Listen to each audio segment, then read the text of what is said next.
What's going on, everybody? My name is Ryan Harper, and this is KRISTIN. I know. GERST. It's so fun to be on camera with you. It's been forever and a day since I've been on camera. So what we're going to be starting doing. I don't think those are words. When you're not on camera because of Corona or whatever, you learn your ability. You lose your ability to words. Words to make words. Yes. To make words and because form I sentences. know, you know. Anyway, so today we're going to be talking about the flow of money. KRISTIN and I are just going to have a free-flowing thing. So the whole point of passing notes, the passing notes group video thing, is KRISTIN and I have this thing we're doing in note investing, in the real estate investing world. Note investing is a thing, supposedly, apparently. In real estate. In real estate. Right. Instead of just real estate investing, to be in that little niche of just investing in mortgage notes. Niche. And the goal of this group is to create a bunch of millionaire note investors. Right, but this right here is less about the group, but the different types of content we're going to be doing. Absolutely. So this channel, Passing Notes, obviously we're on, this segment is going to be live as one does. So right now we're live on your Facebook page, we're live on my LinkedIn page, and we're live on our YouTube page. That's right. What? That's right. That's kind of like you and Jay Lee when y'all do the legs, the real estate divas. We're going to high five? Well, yeah, but we'll do the close in. It's not. Whatever. It's not corny at all. High fiving. High fiving. So today is meant to be interactive, where we're going to be talking about the flow of money. This program is going to be more about taking concepts and using the crowd, the peoples, to talk to each other, talk to us, and give us input, give us feedback, give us questions to... On what stuff is confusing. Because, I mean, we're talking about, a lot of people don't understand how money flows through the economy when we're dealing with the mortgage market.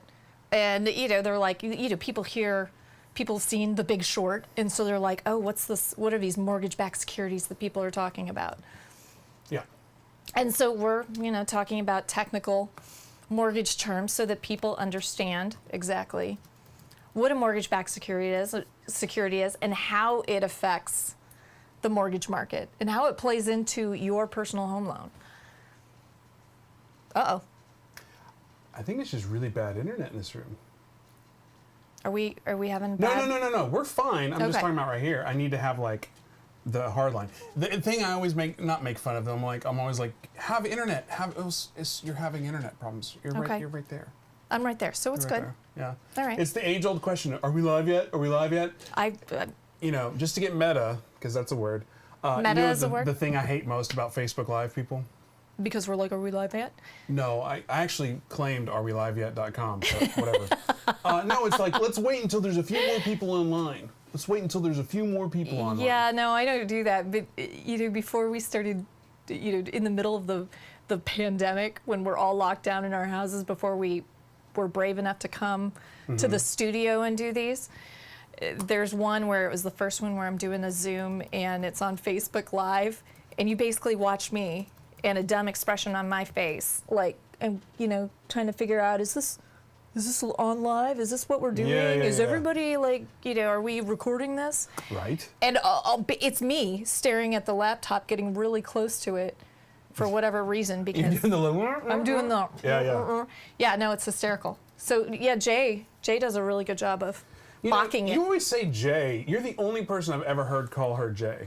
Well, I think it's more elegant than chain link. I think it's because you don't know people's names. Oh, I do know it's Jay Lee. You did a show, a full show yesterday. I blame you. You know what I'm getting at, right? You did a full show yesterday with SHENOAH Grove, who's a huge powerhouse in the Texas real estate market. Yes, and she's awesome. And you called her SHENOAH Groves.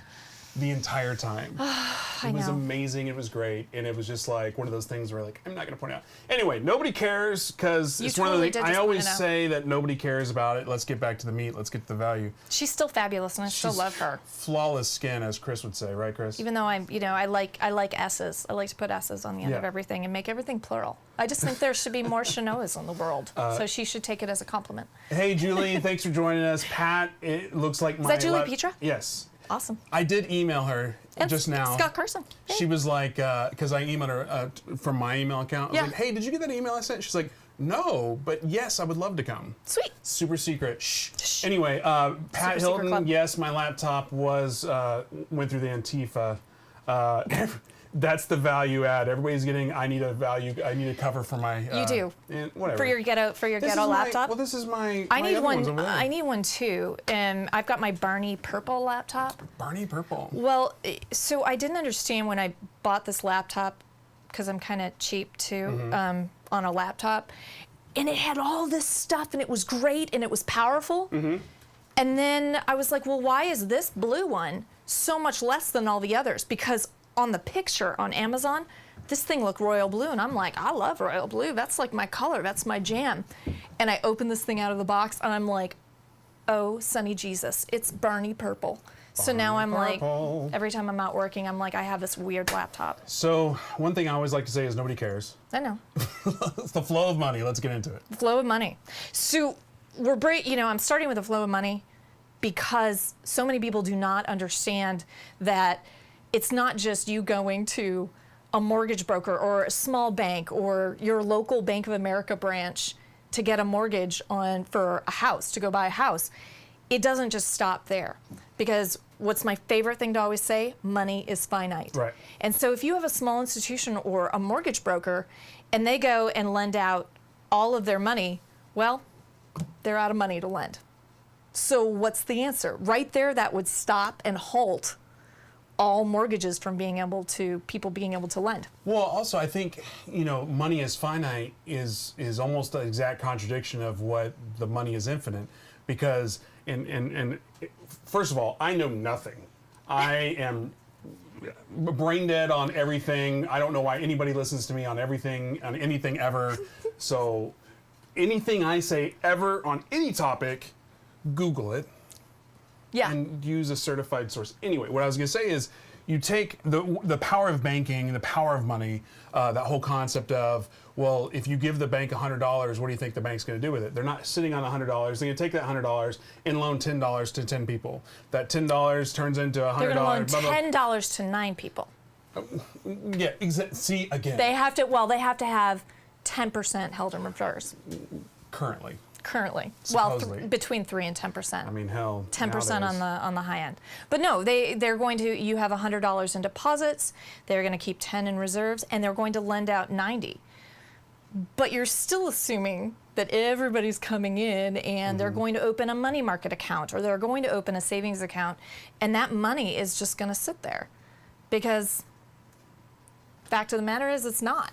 And so, how do they constantly have money to lend? Right, but the whole concept, 9, 10, 1,000, 900, whatever, it doesn't matter, is the whole concept of, you put $1 in, the way the banks make money is not by having $1 in the bank, it's by having 90 cents out in the market. Correct. So, real quick, I just dropped a link in the Facebook chat, on her Facebook chat. It's to the Passing Notes YouTube channel, so please go subscribe to that. It's brand new. It's going to be organic. We're not throwing any money behind marketing yet.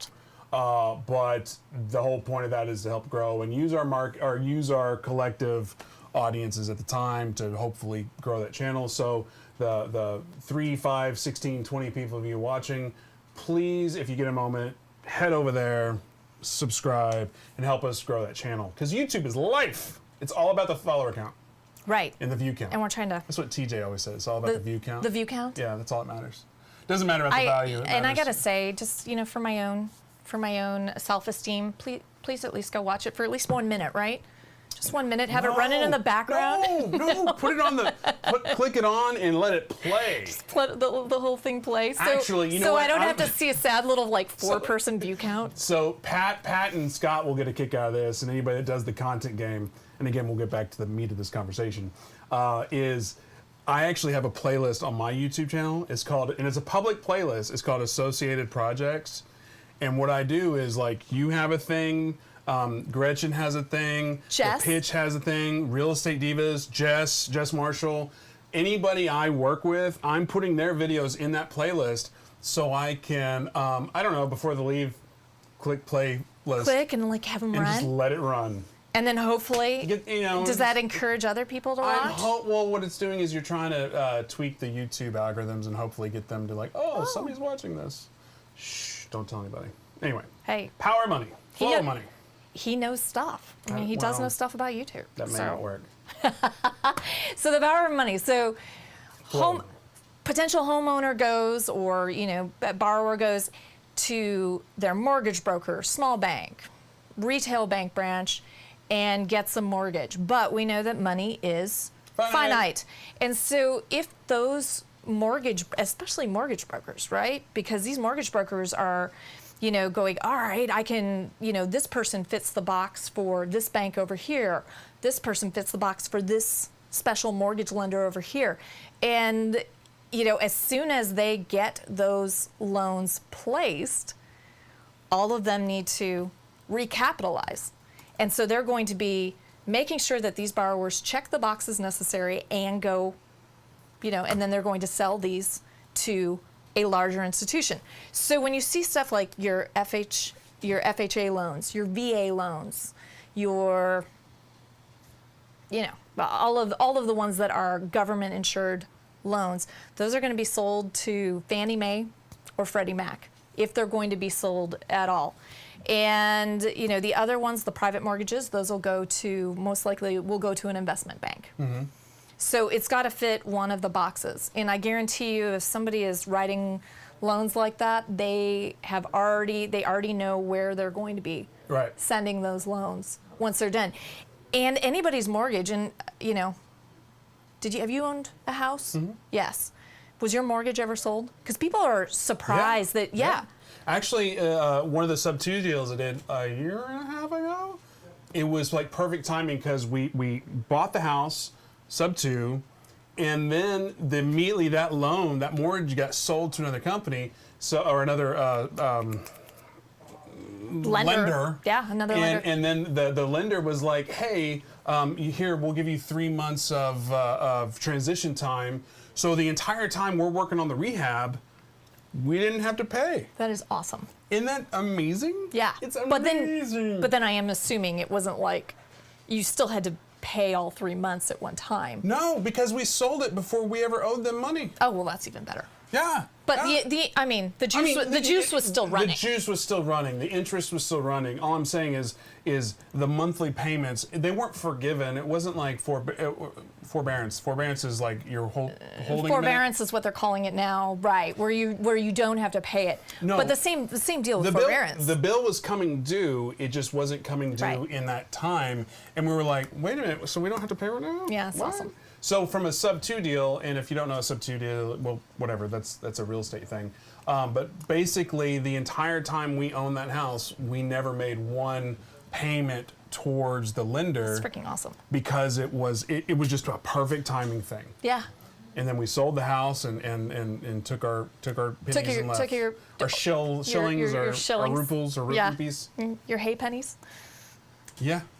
So as far as the flow of money goes, like when I think the flow of money, that could go in any multitude of directions. Right. Like, so this is all about how you can keep recapitalizing, keeping all of that debt out there, but basically then having more money to lend to get more mortgages. So now you've got the original mortgage broker, mortgage lender, small bank, and now they've sold it to either Fannie Mae, Freddie Mac, or they've sold it to an investment bank. Mm-hmm. All right, well, money is still finite, right? So these institutions, even Fannie and Freddie, they're quasi-government organizations, they were at one time nationalized, after the credit market crisis, but they are standalone now. Right.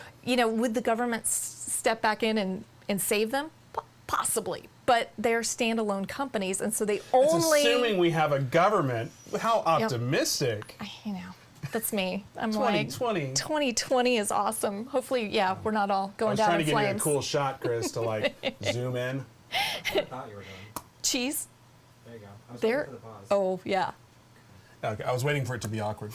Did it get awkward? Or sexy? I don't know. Awkward, Or sexy, sexy. same thing. I was into it. Was totally into it. Nice. Yeah.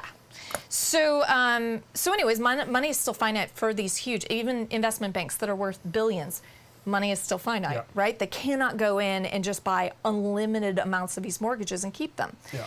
So what they do is they package hundreds or thousands of them together and create a mortgage-backed security, which is MBS. MBS. So if you watched any of that, we talked about this the other day about how I watched The Big Short like a million times and was like, oh, MBS, oh, mortgage-backed security, oh, that's we play in those all the time, and it was just like it seemed so distant because Wall Street, New York, that whole thing was such a distant thing, even though it was very people, here. you hear it and you're seeing the movie, and people are talking about MBS, mortgage-backed securities, but what is it?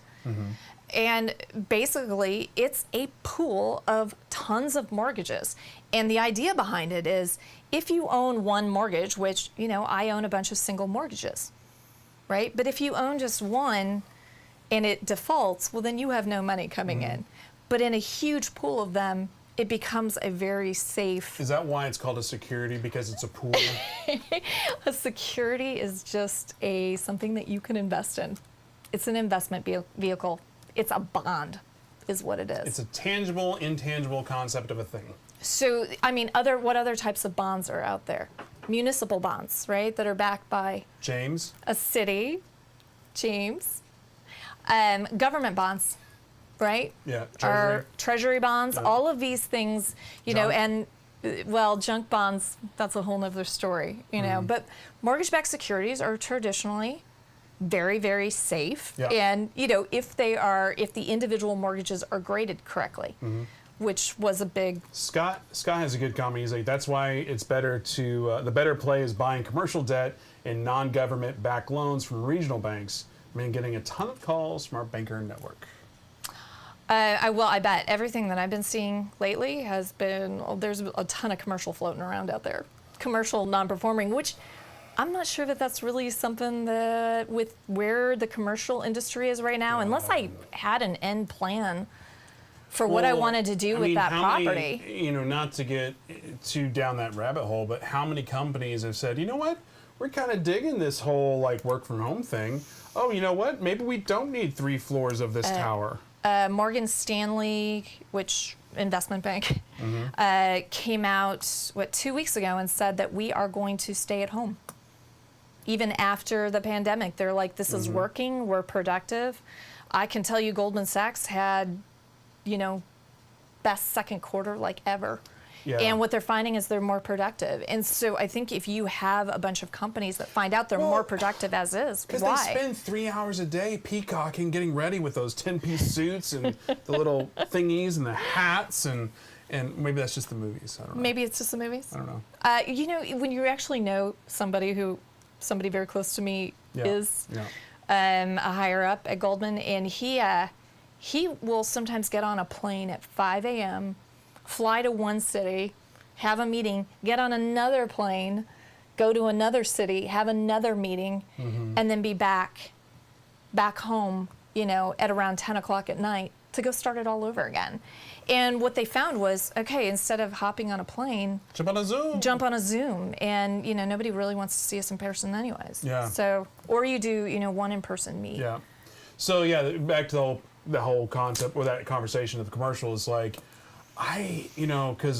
one of our friends, Pam Goodwin here locally, it's like she's a huge commercial real estate broker here. And talented. Yeah, amazing woman. And it was just kind of like, oh shit, what is she going to be doing right now?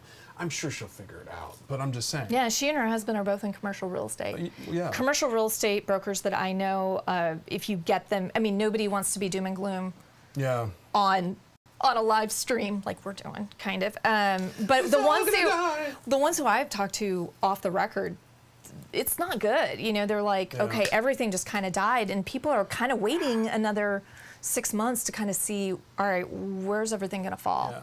And of course, Scott helps us out by saying it all depends on the location and the asset. Absolutely. Because obviously, every answer to every real estate question ever is it. Location, location, location. No.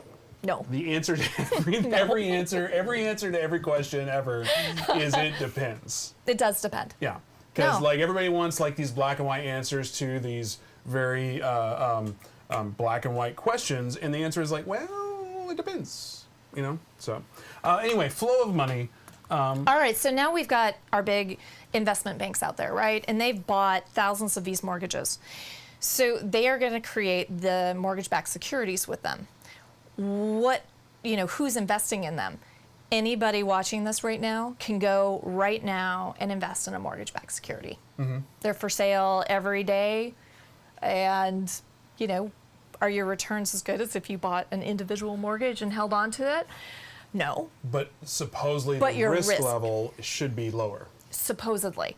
The other thing to note with mortgage-backed securities, for the big servicers to get those servicing accounts, because the big servicers, they make money by on each individual mortgage by saying, okay, well, we're going to charge $35, $50 bucks per file. And, if you're going to get from somebody who's created a mortgage-backed security, right, who's created a mortgage bond, you're going to get $1,000 up front. Yeah. Well, all of a sudden, you're making $50,000 a month. In order to get those accounts, they have to guarantee that they're going to pay the bond investors regardless if they collect those payments or not. You're using the word guarantee? That's what they have to do, right? Which is bad, right? You can guarantee that you're going to make those payments in an up market.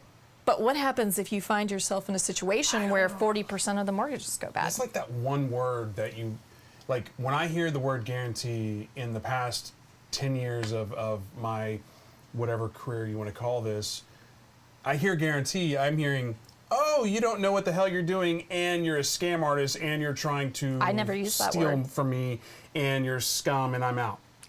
Yes. Because guarantee, there's no guarantees. Well, there are no guarantees. I guarantee Yeah, you the that if guarantee- all the servicing companies, if they've got 40% defaults, and they're required to pay all of those bond investors, those mortgage bond investors, they are going to go bankrupt, which has been the big fear since March, when all of a sudden, they're like, certain, people in Congress got on TV and said, just don't pay your mortgage. Well, I don't know if you saw today or yesterday that there was I'm I don't know if afraid I it's- didn't. I think there was either an executive order or it was I'm just like everybody else. I read the headline and not read the article, but it was basically this President Trump is citing the CDC or somebody citing CDC to prevent evictions. They're using some sort of loophole. Somebody, if you're By watching, the CDC, the Center for Disease Yeah, Control. let me see if I can find it. Okay. All right. Well, while you're doing that, while you're looking for that, so who invests in mortgage-backed securities, mortgage bonds? You can, I can.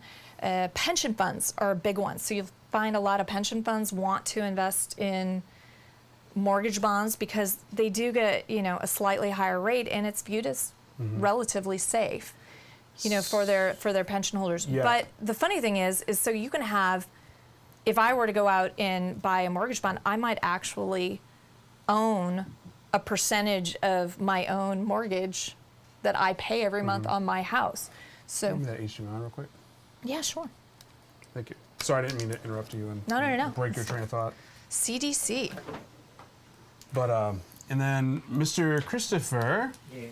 if you don't mind, once I figure out how to plug the thing in, so you may not be able. It's not It's not working. Oh, there it is. There it is. You're going to have to go to the computer and then click on the red 4.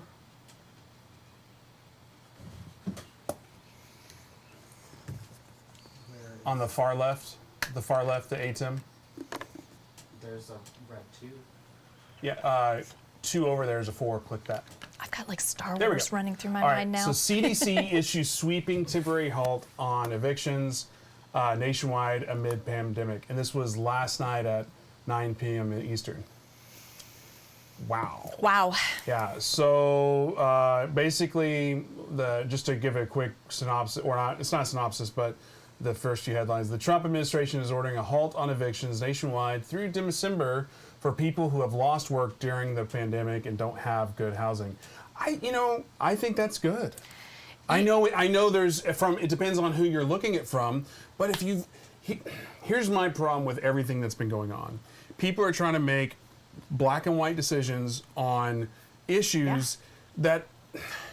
As somebody who has personally been a private individual landlord, I've never, at my height, I had 61 doors, which, sounds like a lot if you're just an individual, but in reality, it's not a ton. Yeah. And so if I had 61 doors and let's say 40% of them can't pay, and I can't evict them, I still have my credit to worry about. Well, and that's the I thing is, still have, that's if where- I don't make my mortgage payments, my credit goes in the toilet. But that's where that whole, it's not black and white. No, it's not. Because this is where, and I know this is way off topic of flow of money, but it's still fun. It's content, baby. And follow me on Instagram, Ryan S. Harper. I don't know why I had to go that voice, but whatever. But people are like, they just need to get back to work. Stop sucking at the teat of the government, unemployment. It's like, what about all those people that have no ability to work because the industry they're in is not allowed to work? I'm like, well, they can start a new job. It's like, if you've been working in something for 20 years and then you want them to be a barista, what about a lighting tech for concert venues that are making 10, 15 grand a month, and now you want them to make 1,500? Yeah. So, well, and I had a question. so I had a conversation with a girlfriend of mine yesterday, and she goes, "I'm trying to find a job."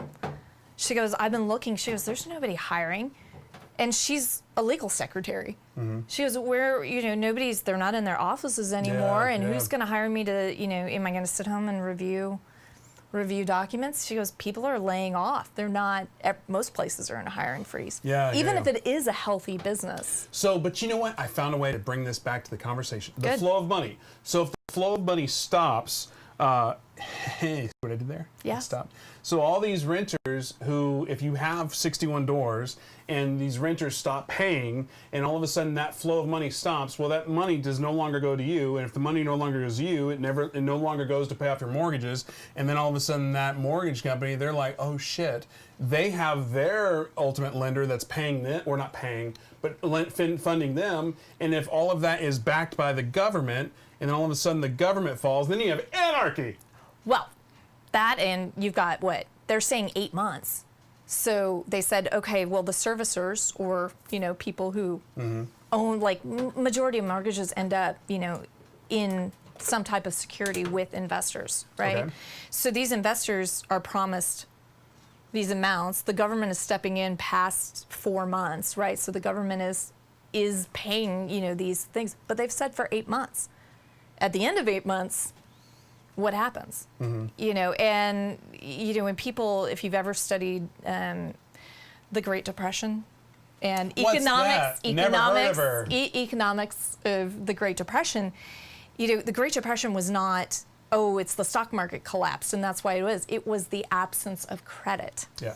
And so people couldn't borrow money to go buy a house, to go buy a car, to go start a business. There was just nobody lending money, because how were they going to, who was buying those loans that were created? Well, that's why, a couple months ago when all this started, a mutual of ours that works here, I won't say his name because it's not, whatever, it's his thing, but he had a buddy of his that worked at the CD saying, hey, this is a real thing. And the next day he got on the phone with all of his lenders, all of his creditors? Yeah. Creditors. And he pulled out all the lines He of was credit he smart. could, and he got all his lines of credit, cash. He's a hard money lender, and he actually He was so canceled smart. all he was his so no smart. no extensions on any of his loans. Hey, once your 6 months is up, you're done, and he didn't lend any more. And he basically shut down all of his operations for 3 or 4 months. He's tiptoeing back in now,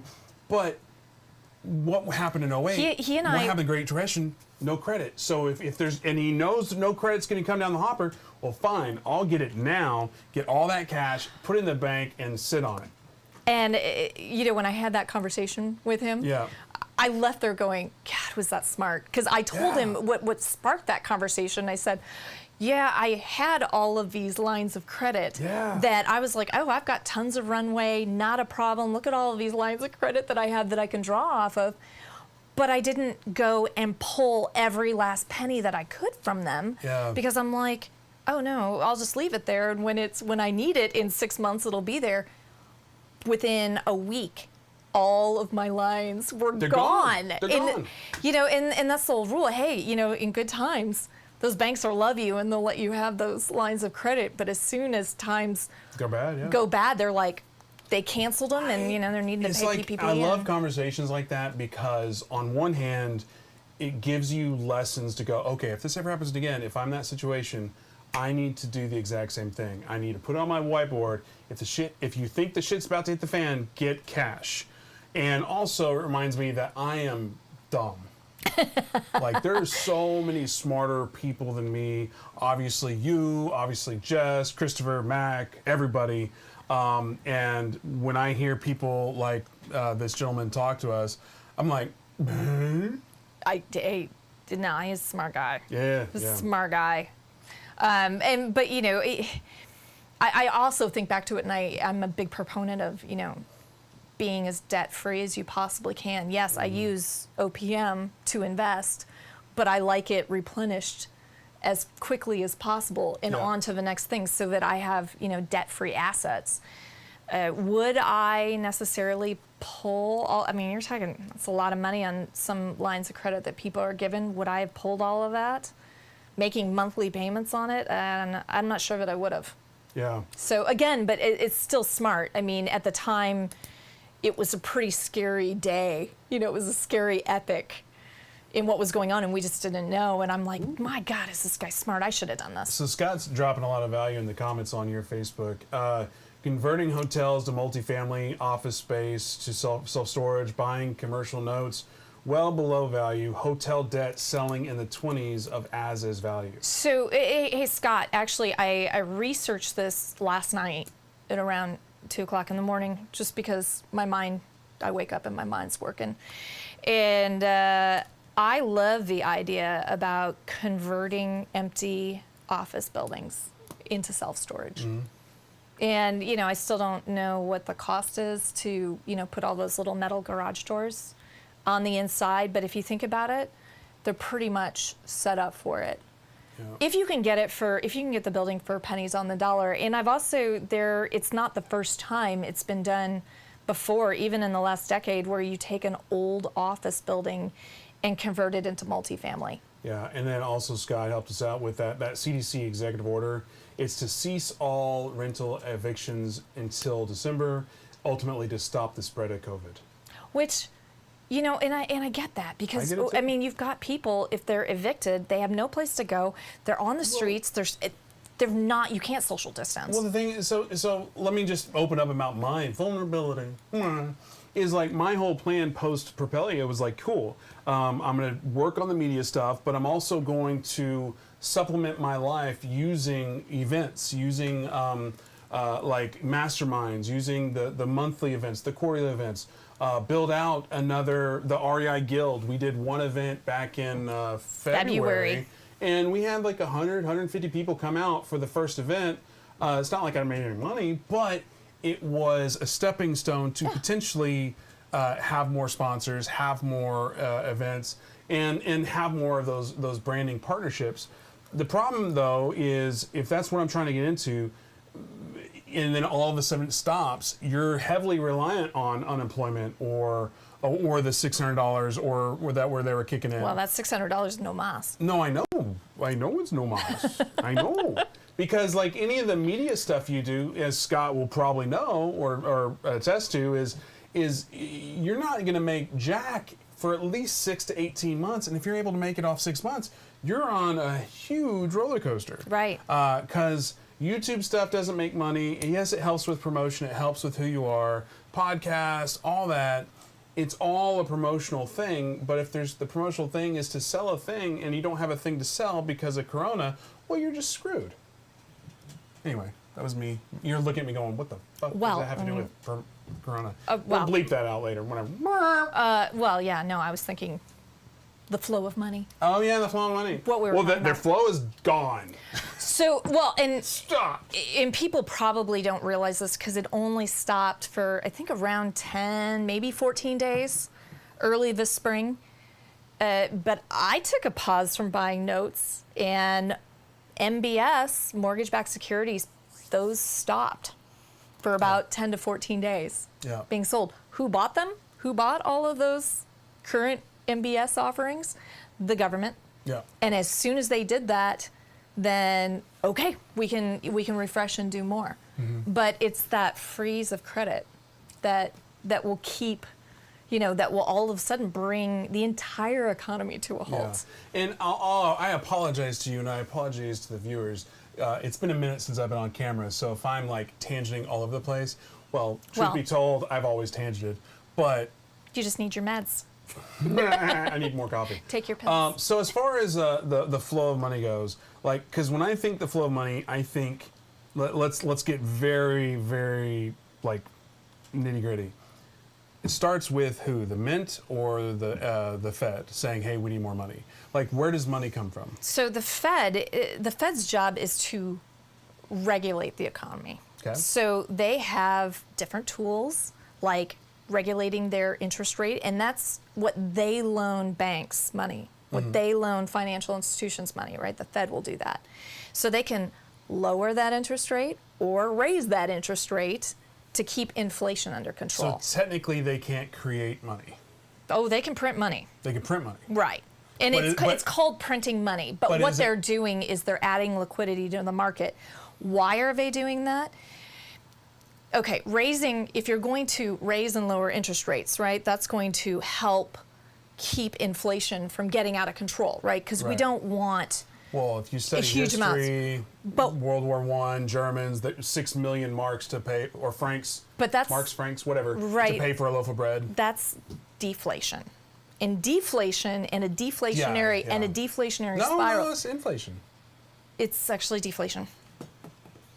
Where the currency is deflated, and so $1, you cannot go and buy a loaf of bread with $1 anymore. You need 4. Right. And so really scarier than inflation is deflation. And so that's right now what the Fed is trying to avoid. And so when they're printing a bunch of money, when they print money, that causes the cost of goods to go up. I don't want to call you out, but I will. You can call me. Inflation occurs when the prices of goods and services rise. Yes. While deflation occurs when those prices decrease. Right. But you get into a deflationary spiral. Yes, it keeps going down, right? Yeah, but that would mean that the price of the loaf of bread was lower. That's true. And then the price. No, I get it. So the price of bread was 6 million francs, marks, whatever. Yeah.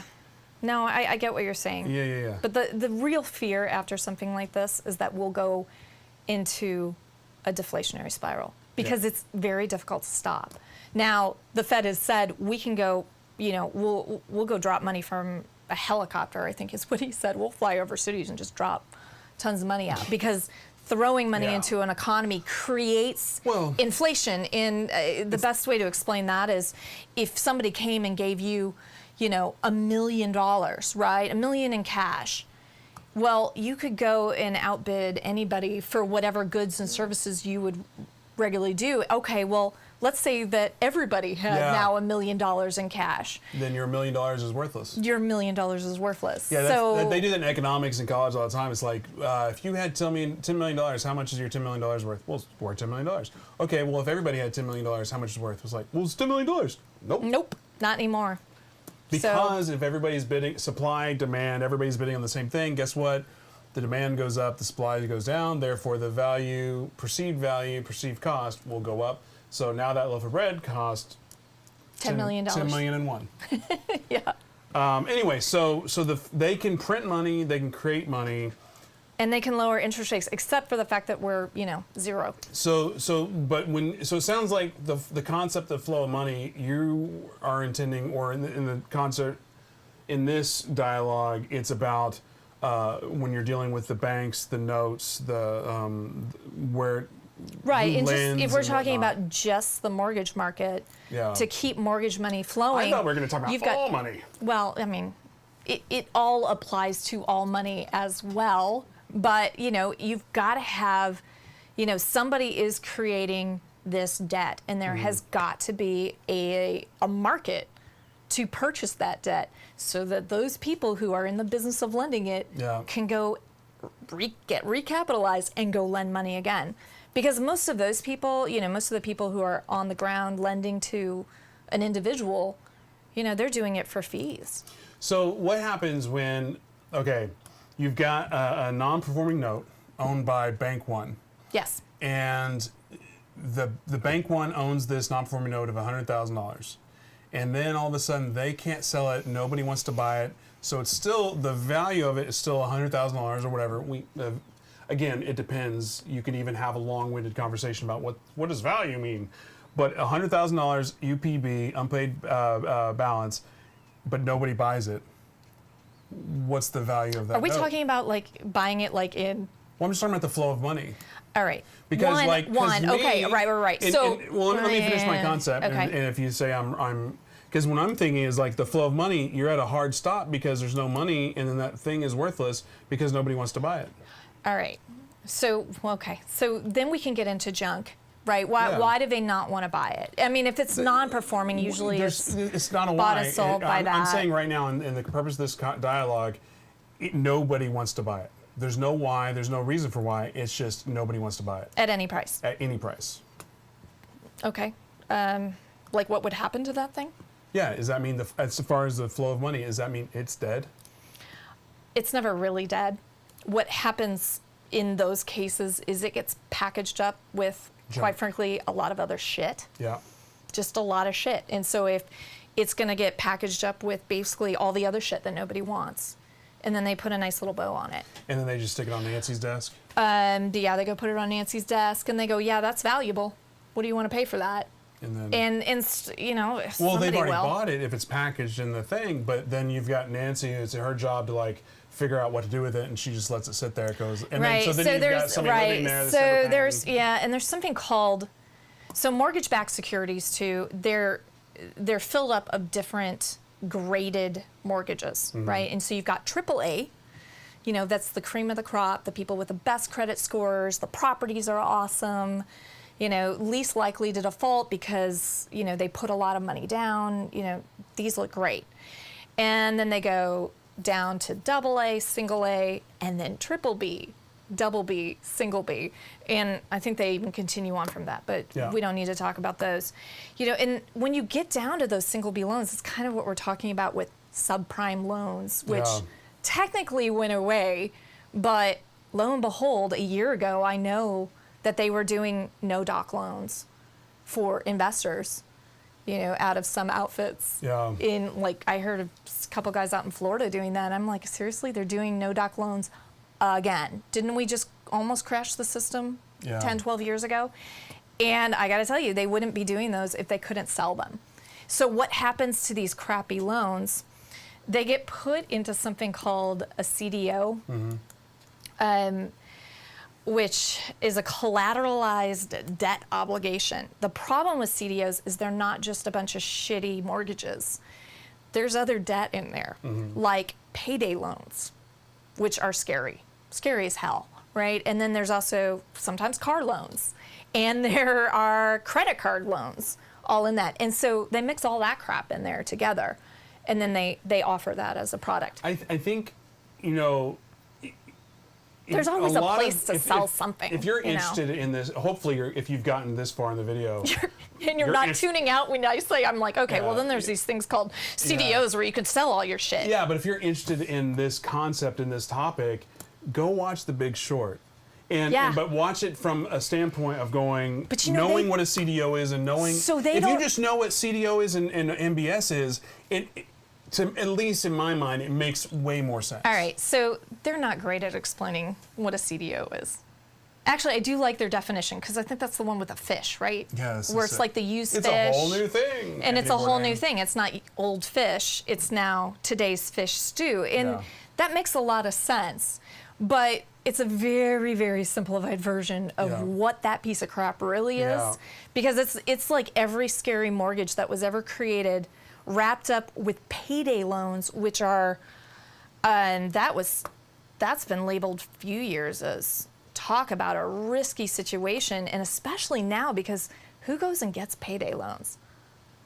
A lot of people who are out of work, you know, and how are they paying those payday loans right now? I have to imagine that they're not, you know, because you're talking about a lot of people, you know, in the restaurant industry, housekeeping, you know, those are the people who go. How many restaurants in New York are going to get wiped out, or are being wiped out? They're being wiped out. Well, and they're worried because as soon as it turns cold, I mean, they can eat outside for a while, but after that, you know, how many months can they survive during the winter?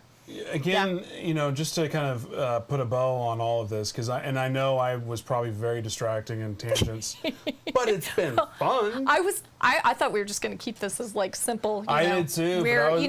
How's the circle of flow? But you know what though? The lights, the microphone, the engagement. It just makes you happy. It just made me go. So now I'm thinking it's like, because originally we were like, well, let's just do like a 15, 20-minute simplified thing, and I'll banter, and you'll define, and I'll throw in some questions. We'll talk about the flow of money. And it's like, well, screw it. I guess we'll have a full-on show. Well, and debate about inflation. What happens. I still think I'm right. I don't really want to scare people with the amount of like CDOs that are out there, which they're not called that.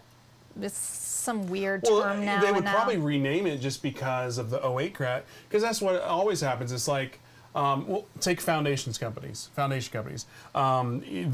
do a lot of work. They get a lot of crap for doing a lot of shitty work, and then they'll just change the name of the company, change the LLC. Because then they don't even same staff, same building, same everything. The only difference is it's a different name, different LLC. Well, sometimes they even keep the same name of the company, or the DBA, but they change the LLC. Right. And it used to be Bob's Foundation, and now it's Rob's Foundation. Yeah, so then you try to go in. Anyway, my point of bringing that up is, I forgot my point. The point of bringing it up is, yes, after the 08 crisis, they changed shit up, especially CDOs were blamed. Yeah. And CDOs were really the downfall of that, because it's basically all the crap. I mean, if they had just stayed with AAA, AA, and single A mortgages, okay, cool, not as big a deal. But if you're really having, and it was incentivized, because we need to have more mortgage-backed securities. Yeah. It's. So to summarize the flow of money, if you had to summarize, and I know we've been talking for like 45 minutes. Have we really? 30 minutes. I don't know. Goes by so fast with you. I don't know when we started. To summarize the flow of money, it really is a circle. When you're talking about mortgages, it goes homeowner to mortgage broker, we'll call it mortgage broker, to investment bank, to MBS, back to individual. And it circles all the way around. So yeah, it is possible for somebody to, if they're invested in mortgage bonds, there is a, however minute chance, but a chance that they could be invested in their own house. And the nightmare scenario is on that circle, because it's that snake eating the snake type thing, in a good way. If there ever is a pause or a gap or termination, all of a sudden that circle stops. It comes crashing down. And that's the whole concept of the economy, is the flow of the economy. And that's why I'm assuming, again, because I don't know anything, the government is always, the main thing is trying to keep the economy going. Correct, and that's what the Fed does. Yeah. You know, they are monitoring all of that, and if they see a freeze up of credit in any of the major sectors, they're going to go in and start buying whatever bonds are available. They'll go buy them. So real quick, if you've enjoyed what we've been doing today, and you want to make sure you see more of it, please head over to Passing Notes on YouTube, subscribe to the channel, click the bell. We'll be doing this hopefully every Monday and Wednesday, hopefully, and every Tuesday we'll also have more of a show, less, hopefully more planned, and a little bit. I like that, smart, but more guest driven. And Mondays and Wednesdays will be more us driven. Us driven. Us driven is Monday, Wednesdays. Tuesdays will be guest driven. Yes. I like that. And then our other fun stuff. Yeah, and then on that, so might as well go full on sales pitch, right? Actually, I like it's not value. Oh. It's more if anybody out there who has a funny idea of something you'd like to watch me do on camera. Right? I'm just saying, because Send her a I'm DM. No, don't send me a DM. Send Ryan a DM. gosh. Because Ryan shows up. He's just like, he goes, I love it. He goes, I'll tell you to go stand on your head. You're gonna go stand on your head. Yeah. So if there's something you want to see me do on camera, I'm thinking of putting it in with the little fun explanations of all of our terms. So real quick before we go full sales mode, if you don't mind, please go follow me on Instagrams. At Ryan S. Harper. Even though we're live on Facebook, I've kind of gotten away from Facebook a little bit. I'll probably dabble. I'm still on it, but I'm not on it as I've been for the past 3 years. But Instagram is the new life for me. Which, by the way, is owned by Facebook. I understand, but it's way less chaotic. And I'm at KRISTIN GERST. Yeah. My public. I mean, a lot of you out there know me as. Just say it's at KRISTIN GERST. It's at You don't KRISTIN have to GERST. define that you have a public or personal, because then they won't follow the public because they want to follow the personal. Oh, well, don't do that one. Do Yeah. just the one that says KRISTIN GERST has my name. Yeah, and then also if you have notes, a note tape. Oh my gosh, yes. If you have notes, performing or not, let me know. I'm always desperate, especially for performing Texas paper. I can't get enough. Awesome. And then as far as what we've got going on, if you want more information about the note group, aka Passing Notes Group, what this is kind of, well, it's not kind of, it's a mastermind educational group where twice a week, KRISTIN comes up here on Mondays and Wednesdays at noon and does not this, because this is just kind of value add, but more off the seat of our pants. It's private. It's very private. Private just for the students, and I film a little presentation about something very specific to note investing. Right. But we film it, so here's where our thing is different. We film it live, so it's recorded and it's on the passingnotesgroup.com, where you always have access to that video. But we record it live, so directly after we're done with the video, if you have Q&A, you can immediately ask those questions. Absolutely. And get the answer right then and there. And I love it if they do. Yeah, and then also you can always ask questions after the fact, but that's kind of like the gimmick. We also have, you have access to KRISTIN to give her calls, jump on coaching calls. We also have in-person masterminds. If you're local to Dallas, we're actually having a gathering here in a couple weeks. First crack at all non-performing notes. 72-hour head start on notes. Ahead of all my regular Yeah. buyers lists. Yeah. So we're adding a lot of value there. I hate the word value. But Anyway, it's real. Well, It's real. because it makes me sound cheap. I know. So if you head over to passingnotesgroup.com, you can actually see all the kind of tickers of what we have planned and what we've got coming down the hopper. Nobody's quit on us yet, so that's kind of cool. It is cool. Yeah. I know. Actually, I just got an email saying, "Hey, how do I pay for September?" I'm like, "It's auto, baby." I didn't say It's always baby, good. but anyway. So final thoughts. And DM Ryan. Seriously, DM Ryan if you're interested Yeah. in the Passing Notes Yeah. group, and he'll hook you Get up more and give you information. kind of like a really nice, You have that really nice kind of summary of everything. If you go to Passing but, Notes group, that's on there. Oh, cool. But on part of it is the first thing you'll do when you get on there is get a call with KRISTIN and kind of go, okay, what are your goals? What are your plans? goals? What are you trying to do? In my personal, and let's just say this, okay, because people are like, why are you doing this? And great, I never wanted to be a guru, but what I do want, I would love nationwide to have a huge pool of millionaire note investors. Yeah. And key is millionaire note investors. Why? Because I want them as strong as myself so that we all have, and as a collective, we have a place to buy non-performing notes that each of us individually pick up, a place to, sell to other people, and then also people to lend to. So if you're looking for like a JV partner on a non-performing note, okay, well maybe they don't have a deal right now and they're like, hey, I need to put, $20,000, $25,000 to work.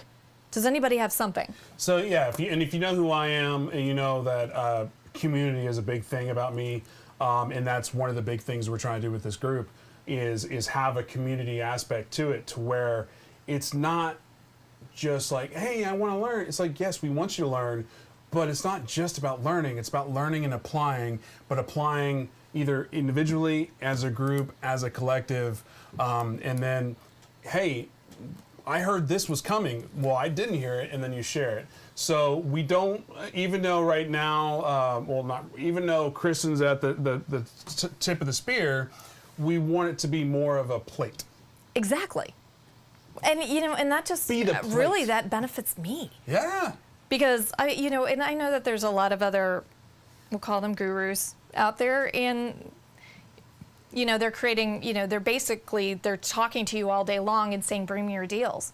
I don't want you to bring me your deals. I want you to bring deals to like the whole group. Yeah. And as you know, if you've been watching the private videos, I'm a big thing with, okay, I'm going to teach you to fish. Yeah. Hey, I'm a backstop right now. If you want to, you come up with a note tape, and you want to bring that to me, yeah, sure, I'll take a look at it and I can send it out to, my buyers list.